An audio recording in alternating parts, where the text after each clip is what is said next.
Moi, je me vois comme une actrice j'ai envie d'être une actrice de la société. Je me sens aujourd'hui une femme à part entière. Et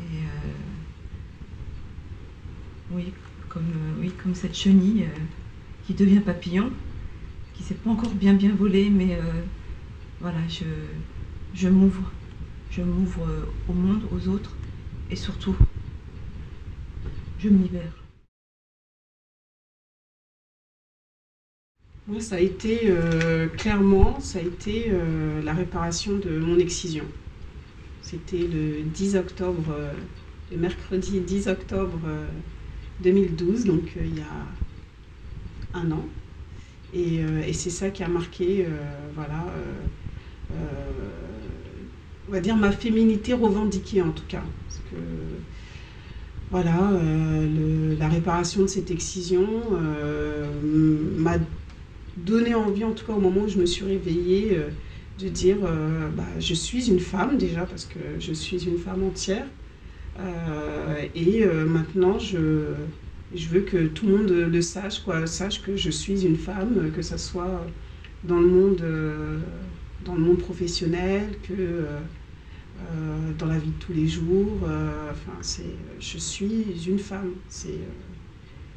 Voilà, c'est une envie de revendiquer ce statut de femme en tout cas, et plus cette honte d'être une femme, où j'avais plus envie d'être considérée comme étant une tare, parce que la société nous renvoie, en tout cas en tant que femme, en tout cas moi dans mon parcours, ma féminité était presque une tare, quoi. Donc voilà, donc la réparation de cette excision a fait que voilà, je me sens femme. Voilà. L'événement en fait déclencheur, c'est la mort de mon père. Malgré ce deuil que j'ai porté, j'ai eu l'impression qu'il m'a permis, parce que j'ai assisté à sa fin de vie en fait de manière très, très intime et très physique. Je l'ai touché, je l'ai porté en fait quelque part. Et on a eu des échanges très forts sur l'avenir en fait. Et je pense qu'il m'a, avec ces mots, il m'a libérée, il m'a presque demandé de devenir non plus sa fille, mais une femme. Et je sortais du monde des hommes, parce que j'ai vécu avec une majorité d'hommes, et des hommes dont j'avais peur. J'avais très peur des hommes, parce que c'était dit, c'était écrit.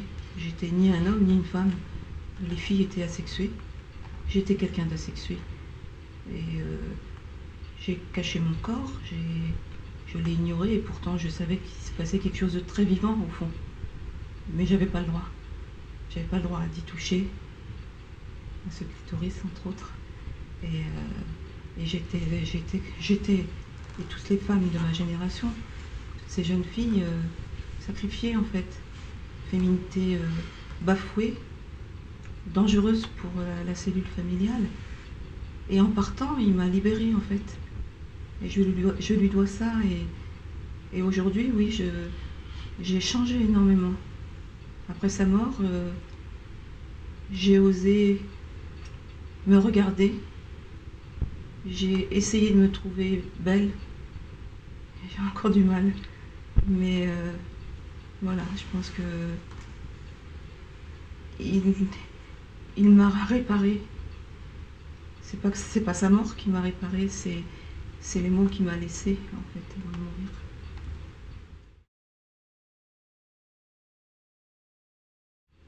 Plein d'amour, parce que je sais pas, ça paraît un peu stéréotypé, mais je me sens pleine d'amour, et cet amour, j'ai pas envie de le garder, j'ai envie de le donner, d'en recevoir.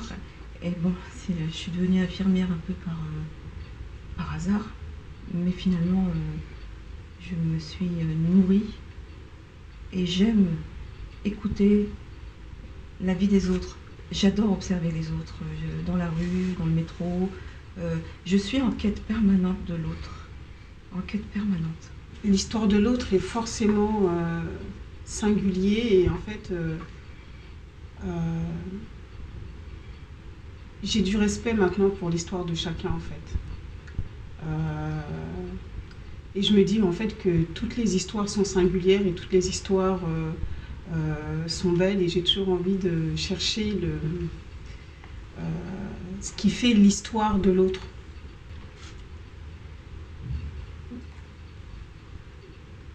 Moi, je sens du commun, des points communs en fait, des histoires différentes, des histoires, une histoire qui est la tienne, qui est singulière, mais en même temps j'ai l'impression qu'on se rejoint sur tellement de choses.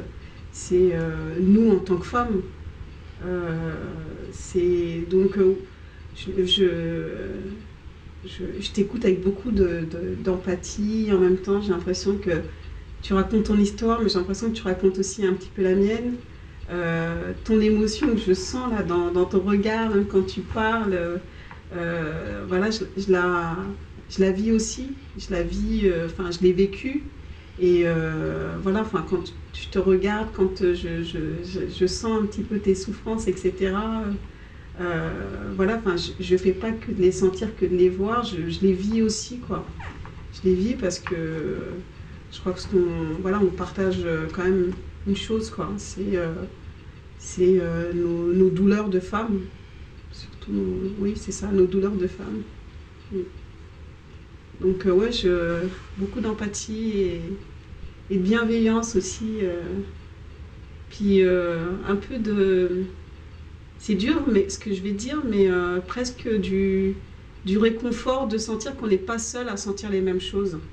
Alors c'est dur parce qu'on peut se dire, bah, c'est pas sympa de penser que moi aussi je souffre, mais en même temps, voilà, enfin, ce plaisir aussi de voir qu'on n'est pas seul en fait dans nos souffrances, qu'on partage aussi cette souffrance-là avec quelqu'un d'autre. Et toi?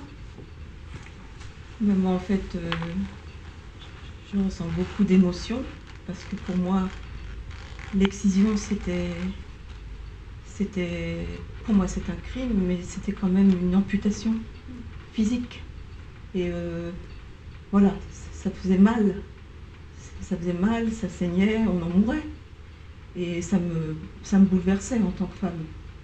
Mais toutes ces années où on commençait à en parler, je sentais, moi, ce saignement de l'intérieur. C'est-à-dire, j'avais une enveloppe vide. Je ne savais pas ce qu'était le désir, ou en tout cas, je l'ai occulté, parce que je savais que l'épicentre était mort. C'est comme s'il n'existait pas. Donc, je me retrouve aussi dans ton histoire, et je me dis que c'est un long cheminement, c'est un long chemin pour accepter de naître femme et de renaître femme. C'est ça, moi, qui me touche et me trouble dans notre rencontre. Cette renaissance, cette redécouverte de notre féminité, de cette souffrance qu'on a eue de manière différente, mais qui est semblable. Et il y a cette souffrance physique qui doit être insupportable, j'imagine. Je l'imagine seulement avec beaucoup de pudeur. Et puis il y a cette souffrance psychique qui fait que tu es étranger à toi-même. J'ai l'impression d'avoir toujours, avant de me révéler et de me dire bouge, tu es une femme, et de découvrir ce que ça pouvait apporter. Le clitoris et le plaisir. Mais il y avait au début ce sentiment de peur, un plaisir qui fait peur, et tu sais pas ce qui est réellement le plaisir que tu peux t'apporter et partager avec l'autre. Et c'est possible. Et c'est possible, mais voilà, il faut du temps pour que la douleur se pose et que le plaisir l'emporte sur la douleur, et je voulais dire le triomphe et le bonheur d'être une femme entière, retrouver son intégrité. C'est vrai que ce qui est vraiment troublant, c'est que en fait tu décris parfaitement la douleur intérieure, en fait, enfin, au-delà de la douleur physique, mais ce qu'on vit, enfin moi en tout cas qui a été excisé physiquement, on a vraiment, enfin on se rejoint dans ce qui se vit à l'intérieur de nous, quoi, enfin t'as tout décrit sans forcément avoir été, comment dire, en Afrique coupé. Et c'est en cela que je dis que voilà, on partage vraiment cette féminité, quoi. Coupée, entre guillemets, ou pas coupée, quoi. Et c'est troublant, quoi. C'est vraiment troublant.